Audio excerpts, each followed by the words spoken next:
शाहू महाराजांनी डायरेक्ट नाव दिलं ब्राह्मण विरोध ब्राह्मणेतर. दिलं का नाही? ब्राह्मण विरोध ब्राह्मणेतर अशी लढाई सुरू केली. ब्राह्मण खवळली. महाराजांची बहीण खानविलकरांच्यात दिली होती.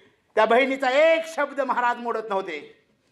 ब्राह्मण म्हणाल्या अक्काताई, ब्राह्मणाला शिवी देणं म्हणजे धर्माला शिवी देणं. महाराजांना सांगा. अक्काताई म्हटल्या हो राजे, हिंदू आहे का ना तुम्ही, मग ब्राह्मणाला का शिवे दिलाय? त्यांना शिवे म्हणजे धर्माला शिवे देणं, धर्म पाळला पाहिजे. अक्कासाहेबांचा एक शब्द महाराज मोडत नव्हते. महाराज म्हटले ठीक आहे, तुमचं ऐकायचं, उद्यापासून धर्म पाळू. महाराजांनी एक दिवस ठरवला. 18 पुराणापैकी एक मत्स्य पुराण काढलं आणि एक अध्याय काढला आणि त्या ब्राह्मणाला मॅनेज केलं. ह्योच अध्याय सारखा बडबडायचा म्हटलं. दुसरं हेच बडबडायचं. त्याला पण काय कळलं ना.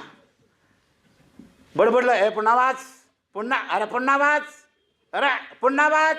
अक्कासाहेब म्हटलं अरे वाचू दे की. म्हटलं तुम्हाला काय झालंय?